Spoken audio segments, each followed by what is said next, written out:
All right, we're back here on SportsLine talking the Predators after the season comes to an end. Final team to face elimination in the NHL this year, and they were eliminated in Game 6 of the Stanley Cup Final by the Penguins, 2-0. Penguins repeat as champions, become the first repeat champion since the 1997-1998 Red Wings to do it. Sidney Crosby, first guy to repeat as Conn Smythe Award winner, MVP of the playoffs since Pittsburgh great Mario Lemieux did it back in 1991 and 92. Penguins win their 5th Stanley Cup. All 5 now have been clinched on the road. That was a tough sight to see for Predators fans last night, to see Crosby and the Penguins skating around the Bridgestone Arena ice with that cup in tow.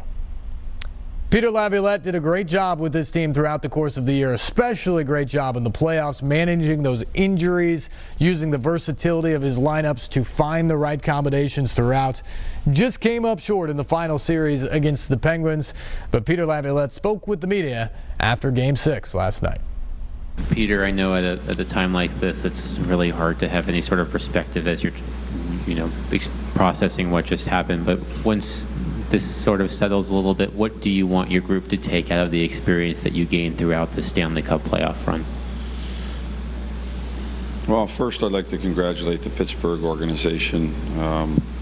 Back-to-back championships for them, so a job well done. They're a very good hockey team, and I think they proved that by being here in the finals again. As far as reflection goes, I'll be honest, Adam, we haven't really gotten to that. We just left the game. Our guys' hearts are heavy right now. Everybody's is. And, we'll move forward and we'll talk about different things, but I'm proud of the guys and the way that they played. I'm proud of the team that we became. And I'm proud of the way they responded after Game 5 and the game tonight. We hate the result, but our guys gave a pretty good effort. And it's difficult for us right now because our sights were set on winning a championship like anybody would be when you get to this point. And for that, it's disappointing. Tom, front left. Some of the guys talked about this pain that you're feeling right now being a motivation that you want to embrace maybe for next season. Is that a similar feeling for you right now? Yeah, again, that's probably a conversation for a different day, and when you talk about building off of something, but you don't get to this point without investing an awful lot. As individuals, as a team, and your personal life, there's a big investment that goes to getting to this point, and sort of just to move forward and talk about what can be in the future is difficult when you're still sitting in the game and in the present of today. And it's just it's a tough loss for our guys. They played well tonight, and it's difficult to think that we're not playing tomorrow. Joe on the right side. Yeah, Peter, is it tougher considering the disallowed goal and then the way they scored at the end of the game?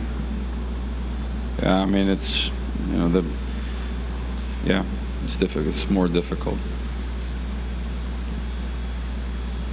John? No. That was mine. Sorry. Tom up front. Can you tell us anything about what Ellis was playing through tonight? It seemed like a very gutsy effort for him tonight playing after. I'm sorry, I'm having a hard time hearing. About Ellis, the way he played tonight. He was injured last game, and yeah, I thought he was awesome. It was a really courageous effort by him to go out and play the minutes he did against the opponents that he had to play against and the matchup that he had. But that's Ryan Ellis right there.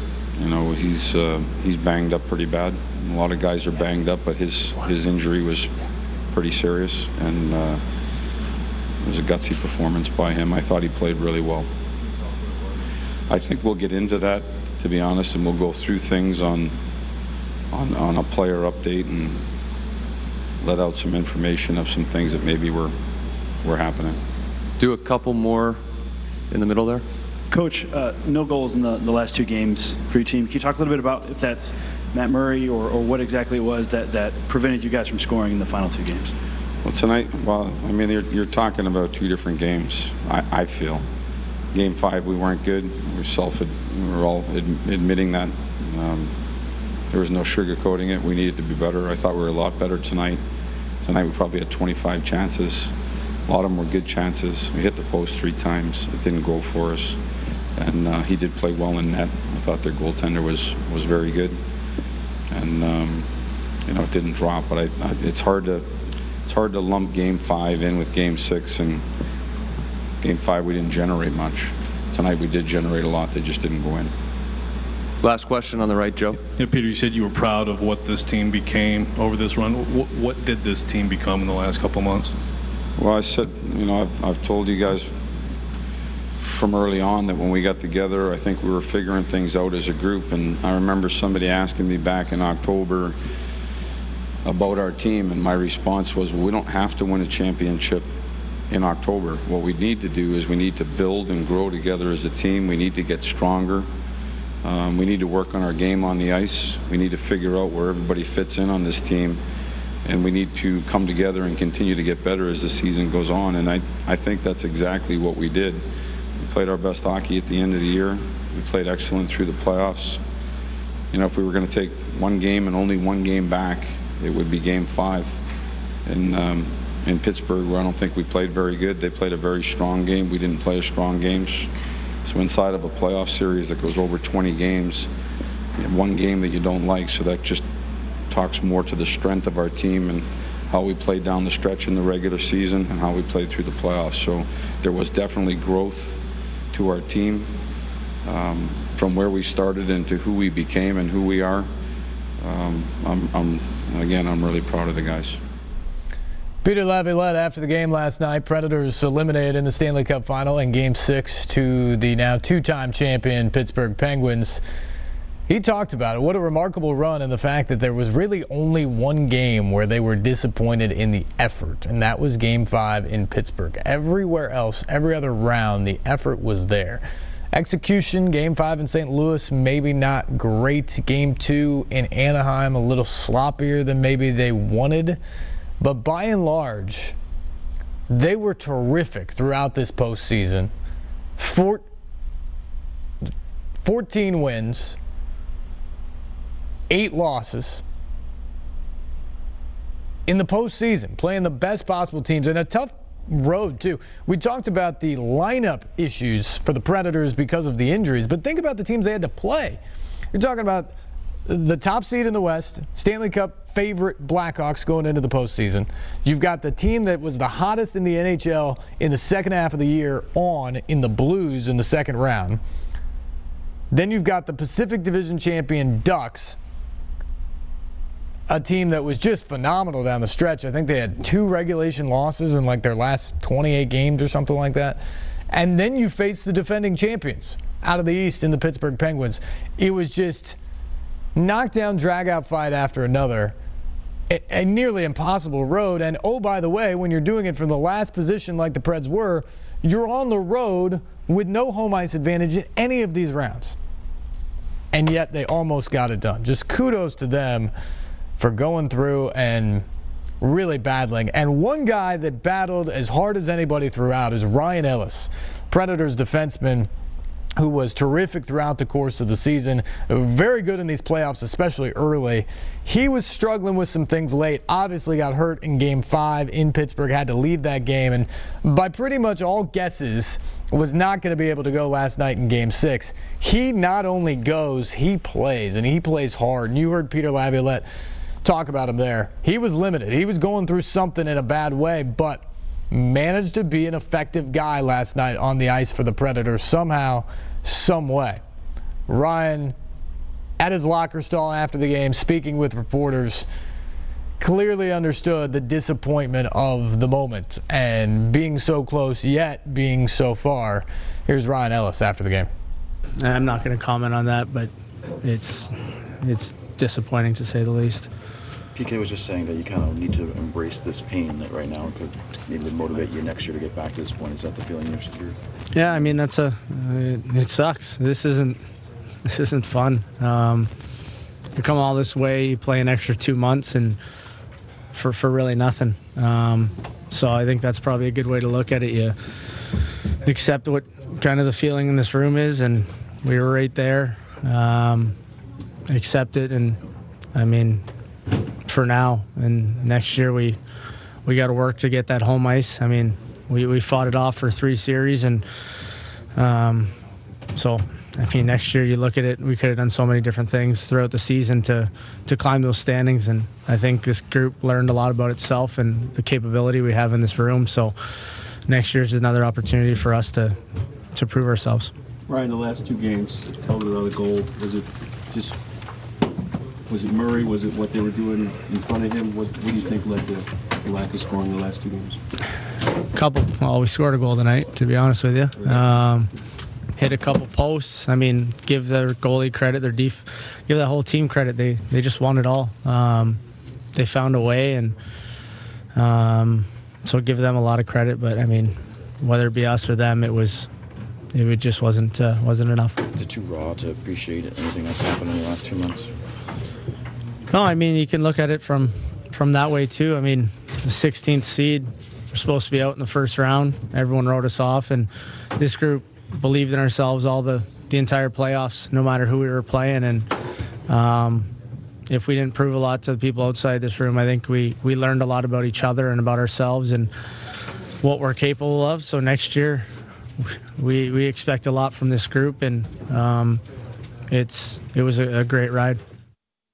Ron Ellis after the game last night, and you heard him there talk about the disappointment of that goal being waved off. Colton Sissons certainly looked like he had one. He did have one. It just happened to get waved off because of an inadvertent whistle, which will be talked about by Predators players and by fans for probably a long, long time to come. And what could have been, if that was a 1-0 lead that the Predators had into the final couple of minutes of the game last night as opposed to a 0-0 game, probably plays out completely differently, and we might be getting set for Game 7 on Wednesday night in Pittsburgh. But that's not how it happened. By rule, the officials got it right last night. You're supposed to blow the whistle if you lose track of the puck. If a whistle is blown, you can't score a goal after it, even if it's inadvertent, and it likely would have been something. And clearly, upon the replay, you hear the whistle right before Colton Sissons hits the puck, and it goes in the net. So by rule, they got it right. Unfortunately, it's how it happened. It was a quick whistle when he seemingly lost the puck, thinking that Murray had gobbled it up and was holding on to it. It was just a quick whistle. There was no chance for anything else there, and then it blows off a play like that when he doesn't actually have it. So I think it was a very bad piece of refereeing, and it's a very bad break for a Predators team that, as we mentioned, with the lineup issues, struggled to score late in this series. 123 minutes, 23 seconds to close the series without a goal since Philip Forsberg's empty netter at the end of Game 3. They needed that one last night. The building needed that one last night. And when it didn't happen, I think it caused a little doubt to creep in, maybe just a little. And the unfortunate thing from a league perspective of this, and I think being a hockey referee has got to be one of the hardest jobs in all of sports.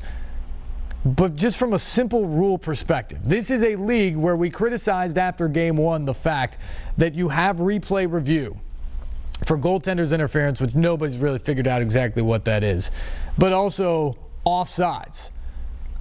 And you saw a goal wiped off the board for the Preds in Game 1 because of a very questionable offsides play that happened 30 or 40 seconds before they scored.